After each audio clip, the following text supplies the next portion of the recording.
Curiosity killed the cat, but saved the marriage. That's what we're going to be talking about today. My name is Sarah-Gayle, and joining me is my incredibly good looking, ravishing flesh of masculine meat, Chad. Chad. So we are happy that you are joining us. And I feel like I've been totally objectified and kind of liked it. I don't know what that my means. goodness. Yeah, I stole it from Chris Kane. Remember that when she had called her husband that she introduced him that way? And I'm like, that's what I'm talking about. So there you go. And we are going to be talking about how curiosity may have killed the cat, but it will save the marriage. Mm. And throughout this month, really, we have been talking about through our podcast, but then also our social media. If you're not following us on Instagram and Facebook, please do, because we have been talking about awakening, kind of in light of, Mm. of Easter. And we talked about awakening our sex life to God's plan, his design for sex. We've talked about awakening from autopilot. And so Mm. you'll want to check that one out as well. And then today we are talking about awakening to curiosity Mm. when it comes to our marriages. I think one of the challenges that we see when working with couples is familiarity. Yeah. And I think even for you and I, we've been married 20 plus years, coming up on 21, Hmm. and it's easy to fall into routines Yep. where we kind of just assume that we know what our spouse likes Mm. or what they don't like or what they meant or what they didn't mean. And one of the biggest challenges or dangers that we can have is just fall into those routines and no longer be curious about the growth and the dreams or the Yeah. fears, the excitement, the doubts that our spouse is wrestling with. And so today we want to talk about that because there's a good way to be curious. And we also see at times a part of curiosity that can be damaging. And so we want to talk about it, but make it clear what opens and creates safety for both of you. I'm excited to talk about this because throughout our sessions with couples, this comes up because curiosity is a good thing. But like Chad said, it can be seen as negative. And so we're going to talk through that. But when we're speaking about curiosity, it's phrases like, hey, can you help me understand? Is there more? I would love to know more. Things like that are really helpful to let your spouse know that your aim is connection. And so we're going to talk about how curiosity does help with communication and also helps with connection. So that first dynamic, how does curiosity support connection? And so if a key part of communication is just connecting Mhm. with your spouse, well, it keeps the conversation going. Oftentimes we can share kind of surface level, Mm. just the details. We can almost get to the place of how was your day? Good, fine, right? Really surface, really short. And so curiosity opens up and allows your spouse to feel safe on the other side of an open ended question. So something like, tell me more about that. Or when that happened, what were you thinking or feeling?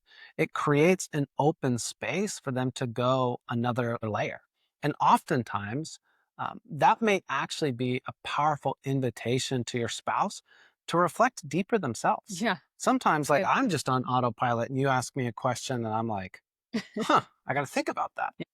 When we're thinking about curiosity and connection, it also tells us that we don't know everything Mm. about our spouse. We don't know everything there is to know because when we think that we know everything, that's when we really start assuming and jumping to conclusions. And that is the opposite Mm. of connection. So, there's kind of two parts that a relationship benefits from curiosity. One, it draws your spouse out to share more. Mhm.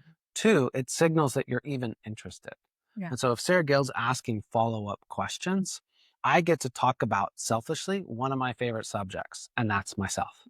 And the reality is, as That's people, good. one of our favorite subjects is ourself. And so when somebody genuinely seems interested, we Yeah. begin to share and to talk.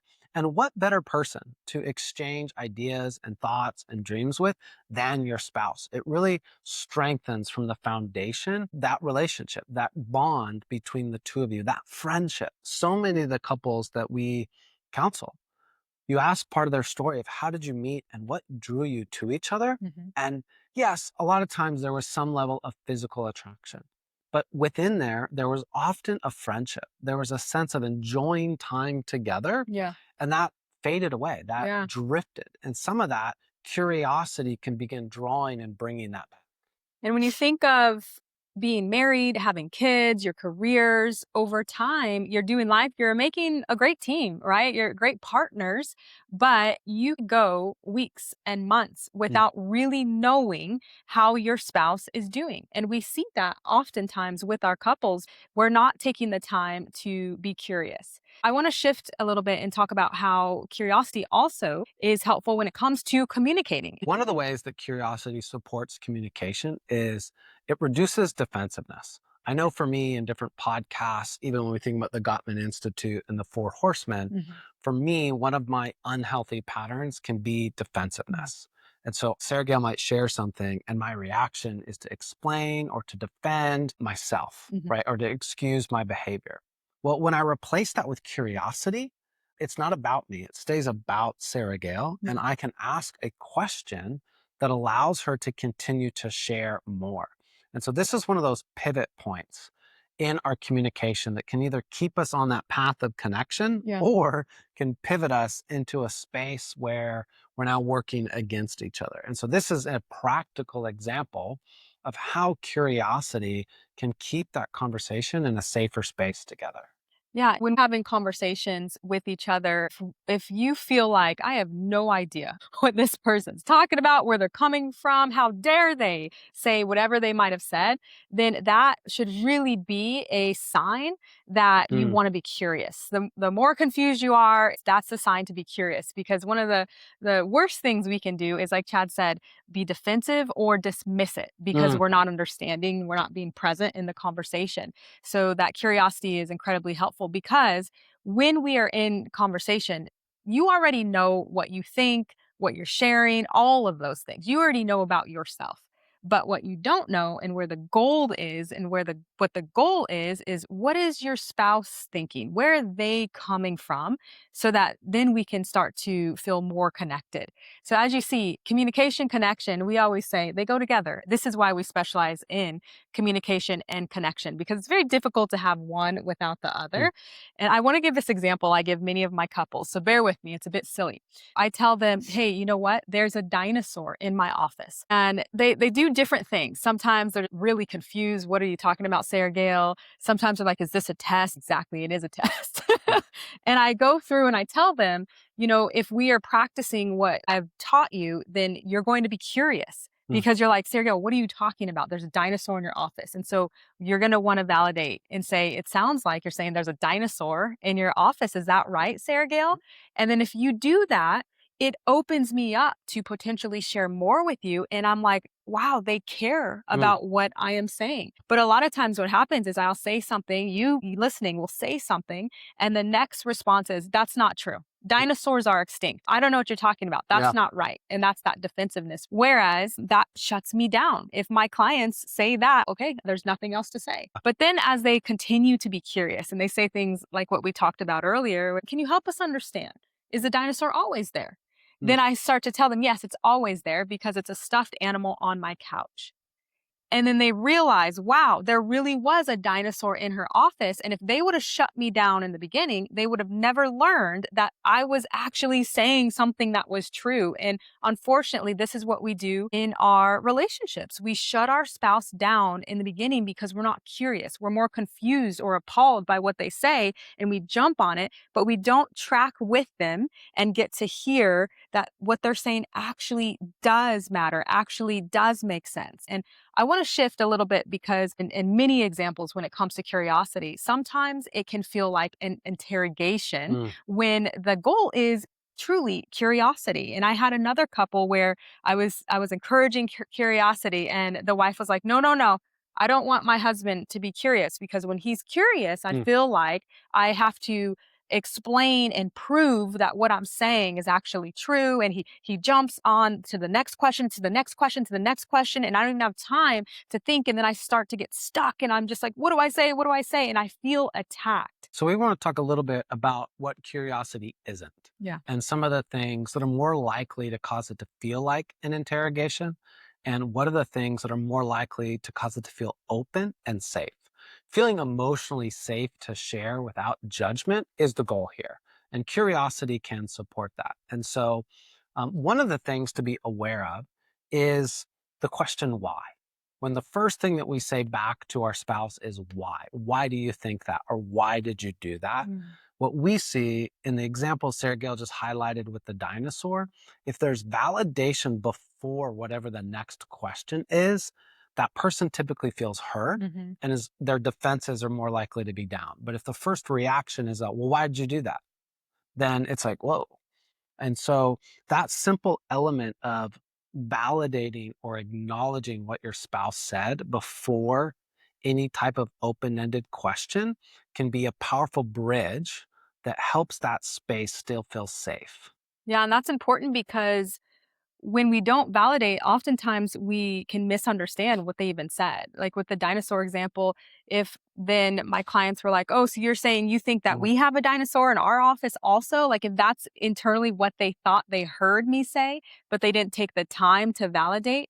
Now, when they're even asking a question like why, Mm. they're like, "Well, why do we need to have a dinosaur in our office?" Also, so it gets very convoluted and Yeah. confusing, but really they weren't understanding me in the first place. So that's the power of that validation. And we've talked about that in different podcast episodes as well, because it is so significant. A lot of times we just misunderstand what each other's saying, and validation does not mean agreement. It does not even mean you understand in that moment. It just is, hey, am I hearing what you are saying correctly? This might be a small tangent, but one of the things that we teach couples is personal responsibility and the power of I statements, of Yeah. taking ownership of our thoughts. Hmm. But the reality is, if I share an I statement Hmm. and Sarah-Gayle's response is an I statement, and my response to her response is an I statement, Mm. if there's no validation Yeah. or acknowledgement in there, then neither one of us has an opportunity to feel heard. And her I statement feels potentially almost combative or in contrast or comparison or competing against mine. And so the secret recipe there is that validation part. Yeah. The next thing is personal responsibility. If Sarah-Gayle and I are in a conversation and I'm trying to be curious Hmm. and maybe she responds defensive, Yeah. my job isn't to point that out. It's to think, what can I take ownership of that helps my wife feel safer? Yeah. Right. And then what would be your responsibility in that situation? Yeah, to not jump to conclusions and just assume that he is attacking me and interrogating me. That's something that is an inside game, as far as I need to come to the conversation in a way where I'm not assuming that he is coming at me negatively. Yeah. And so within that, I always picture this gap that can exist between couples. And the fastest way to close that gap is when both of us take this personal responsibility of how to close it. Mhm. And so think about in this situation, if Sarah-Gayle and I are talking about something, if I am taking ownership of how am I creating a space where she feels safe? Mhm. So maybe the first thing, she's a little defensive and I could blame her. Mhm. Well, you're being defensive. Mhm. Or I can take ownership of what I can control and think, how do I make this a safer space for her? I take a step towards her. Simultaneously, she takes a step towards me by her taking ownership of not being defensive or making assumptions. Mhm. And so, this is how, as a team, we move towards each other in a meaningful way. And validation is one of the ways that does that. And Yeah. the second thing is a check in. And so we want to ask, hey, can I ask a question? We want to Yeah. check in with each other Yeah. first. And so these things together, they're simple, but they fundamentally change the trajectory of our conversations and play a role in that curiosity actually promoting communication and connection and moving further and further away from feeling like an interrogation. There's another one that you talk about, and I kind of sent you that Instagram post Yeah. around it. Why don't you Yeah. share about that? Well, I will in a moment, because I'm excited to share about that one. But talking about the check in, Mm, that's so important, and it's not something that we do because we're walking on eggshells. That's not what it's about. It's courtesy. mm. It is recognizing that someone else is talking, and I don't wanna just jump in with whatever it is I have. I wanna check in, "Hey, is this a good time for me to ask a question?" It's important to know who has the attention, like, who brought up the topic, because when we're all over the place, then we don't know who's validating, who is asking questions as far as curiosity goes, and it can be very confusing. So you want to jump into that other one? Because this is probably I recognize it, and I'm the one that violates this more often, but I know for you, it probably plays a bigger part. Okay, yes, and it's just so nice when we can both recognize the areas where we can both grow in. I think the other day I said, I'm trying to micromanage you too much. Like, I'm just gonna let you go." And you didn't say anything at the time, but I imagine that's refreshing. And so this is refreshing for me because the next one is tone. When our tone of voice is calm, it changes the entire conversation. And when it comes to curiosity, it makes a big difference because if Yeah. I were to be curious about what are you going to do after work versus so what are you going to do after work? It's everything. And he sent me a text the other day that was saying something like, if my tone of voice was different, I could ask you anything and it would be okay, or something like that. And I'm like, exactly. You're getting it. I don't even know what you're saying, but I love how you're saying it. And I, and I love the time. The purpose here is tone matters. When coaching couples, oftentimes the wife uses this word or something that lands in a similar capacity to gentle. She wishes the conversations were more gentle. Yeah. And that falls in line with tone. And so when we're being curious, tone matters because once again, it can be a fine line between creating a safe space and feeling interrogated, right? You go out and you're getting to know somebody, great open ended questions promote connection. And I always think about, thankfully, I've never been interrogated in jail or prison, but I watch a lot of shows where it happens, right? They're just asking questions, trying to corner somebody. And one of those key things is Yeah. Okay, and so the last thing I want to talk about is reassurance, how that helps. When we are reassuring our spouse that, hey, I'm committed to you, I'm committed to this conversation, then it does soften the conversation on mm, a whole and it can promote more curiosity because we're not just asking questions to ask questions, we're reassuring them as far as the why behind our questions. We really just want to learn more and we're committed to this process, we're committed to our partner. reassurance. I think of as like if you were in sales and if there's one thing that you did that increased your commission on every single sale, that's what reassurance That's is. good. In every Yeah. conversation, reassurance brings like a bonus. It could be in repair, reassurance. It could be in conflict, reassurance. It can be in curiosity, reassurance. Reassurance is just the ability to recognize and reassure the relationship or the topic or the conversation. And it's such a powerful part of basically saying, I see you Yeah. and we matter. We matter more than a topic, or we matter more than that we experience this differently. To close this out, what needs to be in place for curiosity to go well would be the margin, the Mm, time to even have a deeper conversation. Because as you've seen, with curiosity, we are asking more questions. We mm. are wanting to learn more, and it's an amazing feeling when you're having a conversation with someone and there's this sense that they have nowhere else they have to be. That they're there for you. You don't have to rush your words because they're not going to jump in and cut you off and they don't have to leave and go somewhere. They're there truly just to have that conversation and that requires that time, that margin. And so we're going to provide some open ended questions in the show notes. And so an action item is take those Mhm. and schedule some time and then practice some of the things that we talked about. Maybe even print out the show notes so you can see the different things that support being curious and that space remaining safe. But a lot of this is a skill. And the more that we practice, the more that we get to experience the fruit and the rewards of curiosity and how it improves our communication and our connection. Cheering you on.